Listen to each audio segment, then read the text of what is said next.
Students, I am रिमीज and your mathematics mentor. आज हम यहाँ पे एक्सरसाइज 9.2 के लिए 16th क्वेश्चन करेंगे। तो देखिए यहाँ पे 16th क्वेश्चन क्या कहता है, between 1 and 31 m numbers have been inserted in such a way that the resulting sequence is an AP and ratio of 7th and m minus 1th numbers is 5:9। तो यहाँ पे भी फिर से वही सिचुएशन है, हमें अरिथमेटिक मीन जो होंगे वो इंसर्ट कराने हैं दो नंबर्स के बीच में। ठीक है, तो आपको यहाँ पे दो चीजें याद रखनी है। यहाँ पे जो कॉमन डिफरेंस हमने निकाला था, अगर हमारे पास क्या थे, दो नंबर्स थे ए और डी, इनके बीच में हमें कुछ नंबर्स इंसर्ट कराने हैं अरिथमेटिक मीन। मान लीजिए एन अरिथमेटिक मीन हमने इंसर्ट कराए a1 a2 an। क्लियर, अगर हमने एन अरिथमेटिक मीन्स इंसर्ट कराते हैं तो फिर इस सिचुएशन में हमारे पास कॉमन डिफरेंस डी क्या निकलता था, ये मैंने आपको समझाया था। अगर आपने नहीं ये अभी तक समझा तो आप प्रीवियस वीडियोस में जाके इसको अच्छे से समझ सकते हैं। तो डी हमने यहाँ पे निकाला था क्या, b माइनस ए, मतलब जो दो नंबर्स हमें जिनके बीच में नंबर्स इंसर्ट कराने उनका यहाँ पे डिफरेंस, और अपॉन में n प्लस 1। n क्या है, मीन, जितने भी मीन आपको इंसर्ट कराने, number of mean. Clear, n यहाँ पे टोटल टर्म्स नहीं है उस एपी की, रिजल्टिंग एपी की टोटल टर्म्स नहीं है n। आपको याद रखना है कि जो अरिथमेटिक मीन, जितने अरिथमेटिक मीन आपको इंसर्ट कराना है वही यहाँ पे n की वैल्यू होगी। क्लियर, तो इस क्वेश्चन में भी हमें ऐसे ही कुछ करना है। हमारे पास क्या है, a और b की जगह पे 1 and 31। क्लियर, और इनके बीच में हमें n की जगह पे अब कितने मीन इंसर्ट कराने, m मीन इंसर्ट कराने। क्लियर, तो यहाँ पे हम स्टार्ट करेंगे, late a1 a2 a3 an be m numbers between 1 and 31 such that जैसे ही हमने इन नंबर्स को 1 and 31 के बीच में डाला तो हमें यहाँ पे क्या मिलेगा, 1 a1 a2 up to am and last में क्या होगा, b is an AP। Clear, तो ये जैसे ही हमने यहाँ पे नंबर्स को इंसर्ट कराया तो हमें जो यहाँ पे रिजल्टिंग सीक्वेंस मिला वो एक AP फॉर्म करेगा। इतनी बात आपको क्लियर होगी। तो यहाँ पे अब हमें क्या करना है, हमें यहाँ पे क्वेश्चन में क्या दिया है, जो नंबर्स हमने डाले, हमने यहाँ पे m नंबर्स डाले, उनमें से 7th नंबर और m माइनस 1th नंबर, यहाँ पे आपको थोड़ा सा ध्यान रखना है। और इस क्वेश्चन में कुछ भी नहीं है, यहाँ पे जो 7th नंबर बोला है मतलब कि यहाँ पे 7th मीन यहाँ पे क्या होगा, हमारा 8th term of this AP. ये इतनी सी बात अगर आप याद रखें, देखिए कैसा आप कह रहे हैं। अगर मैंने आपको इसी एपी के बारे में बात कही, मैं आपसे कहूं कि n नंबर्स आपने इंसर्ट कराए, उनमें से जो सेकंड नंबर है, n नंबर्स आपने इंसर्ट कराए तो सेकंड नंबर आपका क्या होगा, a2। लेकिन जो a2 है अब वो रिजल्टिंग एपी के लिए थर्ड टर्म का काम करेगा। तो यहाँ पे इन्होंने एपी के टर्म्स के बारे में बात नहीं कही, उन्होंने क्या बोला, 7th and m minus 1th numbers, यानी जितने m नंबर्स डाले हैं उनमें से 7th नंबर और m माइनस 1 नंबर। तो यहाँ पे 7th नंबर का मतलब है इस एपी की 8th टर्म। देखिए यहाँ पे कहीं पे 7th नंबर होगा और 7th नंबर कहाँ पे लाया करेगा, 8th टर्म। तो 8th टर्म आप यहाँ पे फॉर्मूला लगाएंगे और यहाँ पे जो हमारी m माइनस 1 यहाँ पे m माइनस 1 नंबर है वो यहाँ पे क्या होगा, हमारा mth टर्म यहाँ पे हमें यहाँ पे लगानी पड़ेगी। क्लियर, तो यहाँ पे हम क्या निकालें, सबसे पहले d निकाल के हम यहाँ पे रख लेते हैं और फिर यहाँ पे आगे प्रोसेस बढ़ाएंगे। ठीक है, now common difference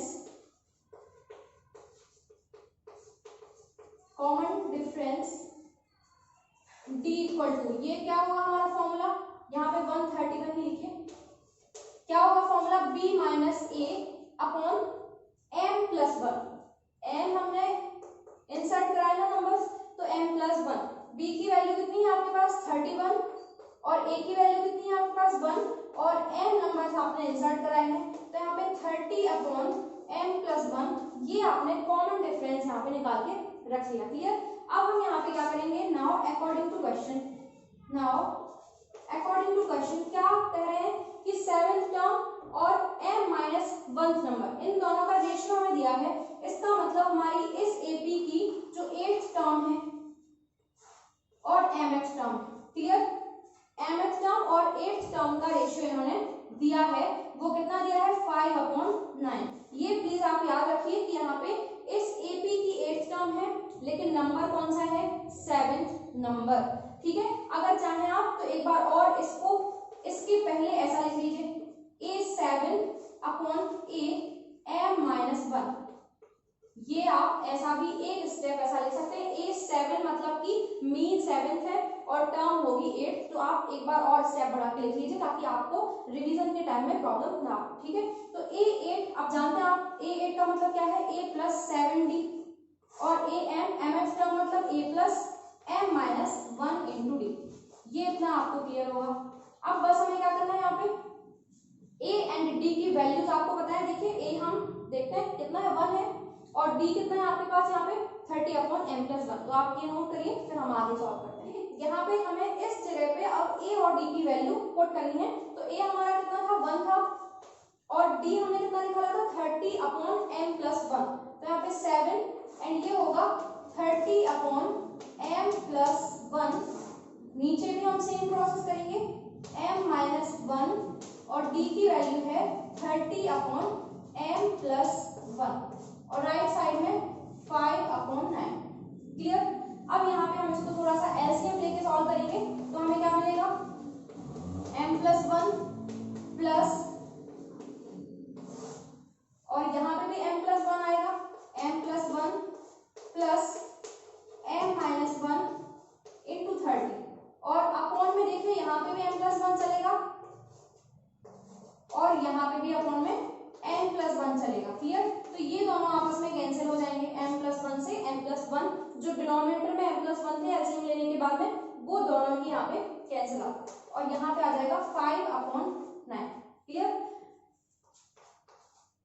m+1 plus 210 upon m+1 और ये 30m -30 = 5/9, हमें क्या आ जाएगा, हम क्रॉस मल्टीप्लिकेशन कर सकते हैं। पहले m+211 और यहाँ पे आ जाएगा 31m - 29 अपॉन 5 = 5/9। जब क्रॉस मल्टीप्लाई करेंगे तो क्या आएगा 9m, ये देखिए यहाँ पे कितना आ गया 9m प्लस 1899 प्लस 155m - 145। हमने इसको सॉल्व किया तो यहाँ पे हमें m की वैल्यू मिली -2044 अपॉन -146, ये माइनस से माइनस कैंसिल आउट और ये यहाँ पे कितने बार कैंसिल होगा 14 टाइम्स, ठीक है। यहाँ पे ये होगा 14 टाइम्स कैंसिल और m = आएगा 14, यानी कि अगर हम 1 और 31 के बीच में क्या करें 14 मीन यानी 14 नंबर इंसर्ट कराते हैं और फिर हम उनमें से देखें उन नंबर्स का 7th और यानी m-1 मतलब कि 7th और 13th टर्म का रेशियो निकालें तो वो निश्चित कितना निकलेगा 5/9। तो इस तरीके से आप इस क्वेश्चन को कर सकते हैं। अगर आपके जो बेसिक्स हैं वो क्लियर रहेंगे तो आपको प्रॉब्लम नहीं होगी। इस क्वेश्चन को आपने पढ़ा, उन्होंने जो जो बोला आपसे आप वो फॉलो करते जाइए और वैल्यूज यहाँ पे निकालते जाइए और फिर आप यहाँ पे क्वेश्चन को आसानी से सॉल्व करेंगे। तो आप ये नोट करिए, फिर मैं आपको नेक्स्ट क्वेश्चन बताऊँ। तो आइए देखते हैं आप यहाँ पे 18th क्वेश्चन, 17th जो क्वेश्चन है वो आप आराम से खुद से कर सकते हैं, तो मैंने यहाँ पे नहीं कराया। अगर आपको प्रॉब्लम हो तो मुझे बता दीजिएगा। 18th क्वेश्चन में क्या है, the difference between any two consecutive interior angles of a polygon is 5 degree if the smallest angle is 120 degree find the number of sides of the polygon। अब हमारे पास क्या है, कोई पॉलीगॉन है जिसमें हमें पता नहीं कितनी साइड्स हैं, हो सकता है वो ट्रायंगल हो सकता है यहाँ पे एक क्वाड्रिलेटरल हो, तो यहाँ हमें यही पता करना है कि जो नंबर ऑफ साइड्स है पॉलीगॉन में वो कितनी है। तो यहाँ हमारे पास जो इंफॉर्मेशन दी है उसके अकॉर्डिंग हम क्या करेंगे, देखिए सबसे पहले लिखा है difference between any two consecutive interior angles of a polygon is 5 degree. तो any two consecutive interior angles के बारे में अगर ये बात कर रहे हैं, मतलब अगर हमारे पास एंगल्स हैं, मान लीजिए एक है A1 A2 A3, ये क्या है हमारे एंगल्स हैं, मान लीजिए इसमें क्या है एन एंगल्स यहाँ पे बन रहे हैं, ठीक है। तो ये जो एंगल्स हैं इनमें से कोई भी दो कॉन्सेक्यूटिव एंगल्स अगर आप लेते हैं और उनका डिफरेंस आपको उन्होंने दिया है 5 डिग्री, तो यहाँ पे जरा सोचिए जब ऐसे एंगल्स हमें दिए हैं इस फॉर्मेट में कि दो कॉन्सेक्यूटिव देने पे हमेशा उनका डिफरेंस क्या आ रहा है 5 डिग्री कांस्टेंट, इनका जो डिफरेंस है वो कितना है 5 डिग्री, 5 डिग्री कितना है 5 डिग्री। तो यहाँ पे जब भी हमें ऐसी सिचुएशन मिलती है हम जानते हैं क्या फॉर्म करता है अरिथमेटिक प्रोग्रेशन। तो यहाँ पे इससे हमें ये हिसाब किताब लगाना है अपना कि जो भी हमारे इंटीरियर एंगल्स होंगे वो क्या करेंगे यहाँ पे एपी फॉर्म करेंगे जिसका कॉमन डिफरेंस कितना होगा 5 डिग्री। तो पहली इंफॉर्मेशन हमें मिल गई। आगे हमने यहाँ पे पढ़ा the smallest angle is 120 degree, ये बहुत अच्छी बात है। हमें जो स्मॉलेस्ट एंगल है यानी कि फर्स्ट टर्म या सबसे पहले वाला हमारा एंगल वो कितना दिया है 120 डिग्री। इसका मतलब हमें यहाँ पे ए भी दे दिया उन्होंने और डी भी दे दिया। अब तो कोई परेशानी है नहीं ना, हमें यहाँ पे ए और डी पता चल गया। अब थोड़ी सी यहाँ पे आसानी हो जाएगी, क्लियर। अब यहाँ पे हम थोड़ा सा क्या करेंगे पॉलीगॉन का जो यहाँ पे बेसिक है, पॉलीगॉन से यहाँ पे कुछ हेल्प लेंगे कि पॉलीगॉन में हमें क्या क्या चीजें यहाँ पे मिलती है। तो कोई भी पॉलीगॉन अगर है तो वहां पे जो एंगल्स का सम होगा, सम ऑफ एंगल्स क्या होगा, sum of angles of a polygon, ये आपको याद रखना है क्या होता है, ये होता है 180 इंटू एन माइनस 2। अब आप कहेंगे कैसे कैसे, ये फॉर्मूला जो है ये किसी भी पॉलीगॉन में जिसमें एन यहाँ पे साइड्स हैं उसके यहाँ पे एंगल्स का सम यहाँ पे रिप्रेजेंट करता है। अगर आपको वेरीफाई करना है तो देखिए ट्राइंगल में जो हमारे एन की वैल्यू होती है ट्राइंगल में वो कितनी होती है, ट्राइंगल में 3 होती है और आपको पता है जो सम होता है ट्राइंगल में वो कितना होता है 180। आप वेरीफाई करके देखिए इसमें ट्राइंगल के लिए अगर आप 180 इंटू 3 माइनस 2 अगर आप पुट करके देखते हैं तो आपको देखिए कितना 180 ही मिलता है, यानी ट्राइंगल के लिए वेरीफाई हो रहा है। या क्वाड्रिलेटरल में भी करना चाहें तो क्वाड्रिलेटरल में एन की वैल्यू कितनी होगी 4 होगी, तो 180 इंटू 2 यानी कितना आएगा 360। और आप अच्छे से जानते हैं किसी भी क्वाड्रिलेटरल में जो एंगल्स का सम होता है वो कितना होता है 360। तो इस तरीके से आप यहाँ पे ये फॉर्मूला हमेशा याद रखिए कि किसी भी कोई भी पॉलीगॉन अगर आपके पास में है तो उसमें जो इंटीरियर एंगल्स हैं उनका सम कितना होता है 180 इंटू एन माइनस 2, क्लियर। ये फॉर्मूला आपको याद रखना है। तो इस क्वेश्चन में हम इसी चीज की हेल्प लेंगे, यानी देखिए sum of polygon, sum of angles of polygon, तो हम जानते हैं ये एंगल्स यहाँ पे एपी फॉर्म कर रहे हैं तो एपी के टर्म्स का सम हम अच्छे से निकाल सकते हैं यहाँ पे। और बस इसको हम किससे इक्वेट करेंगे 180 इंटू एन माइनस 2 से, और हमें इक्वेशन मिलेगी और उसको हम यहाँ पे सॉल्व कर लेंगे। स्टार्ट करेंगे the angles of the polygon, the angles of the polygon will form an AP, ठीक है एन एपी। ये हमने कैसे पता लगाया ये मैं आपको समझा चुकी हूँ। तो एपी फॉर्म करेंगे with common difference D equal to, D कितना है यहाँ पे 5 और जो फर्स्ट टर्म होगी and first term A equal to कितना है 120 डिग्री। ये दोनों चीजें हमें दी हैं। Now sum of angles of a polygon with n sides कितना होता है ये 180 into N minus 2।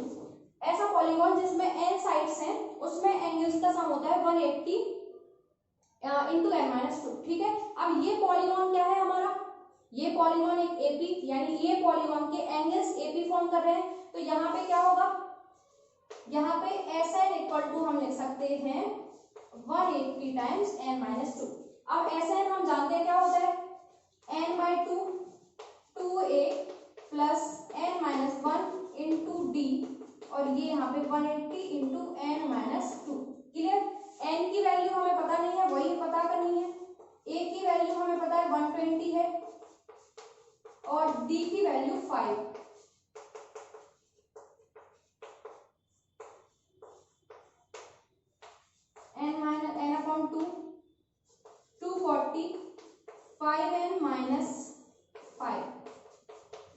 180n minus 360। यहाँ पे देखिए इस 2 का आप क्या करेंगे, क्रॉस मल्टीप्लीकेशन कर सकते हैं। तो n 240 प्लस 5n माइनस 5 और ये कितना आ जाएगा यहाँ पे 360n माइनस 720। ठीक है, n का भी यहाँ पे आप कर दीजिए मल्टीप्लीकेशन। तो 240n plus 5n square minus 5n और ये 360n माइनस 720। क्लियर। और इसको सॉल्व करेंगे तो क्या मिलेगा,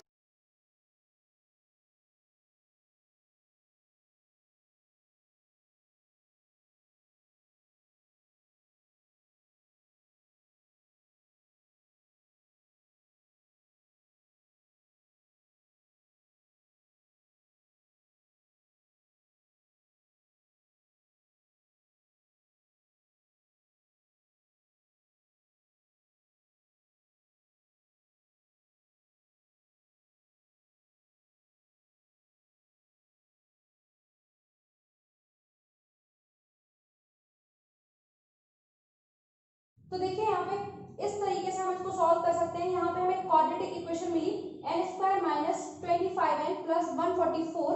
हमने इसको फैक्टराइज किया 16 और 9 में। तो 16 और 9 यहाँ पे हमें क्या मिल गया, इसके फैक्टर्स।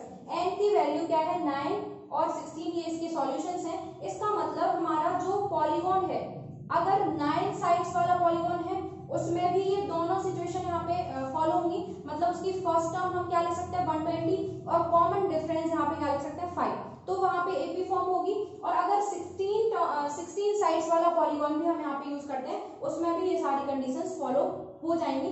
तो यहाँ पे n की वैल्यू क्या होगी 9 या फिर 16। तो इस तरीके से इस क्वेश्चन को कर सकते हैं। कुछ भी प्रॉब्लम हो तो आप मुझसे पूछ लीजिएगा कमेंट में, कमेंट बॉक्स में कमेंट करके। मिलते हैं नेक्स्ट वीडियो में। Thank you for watching.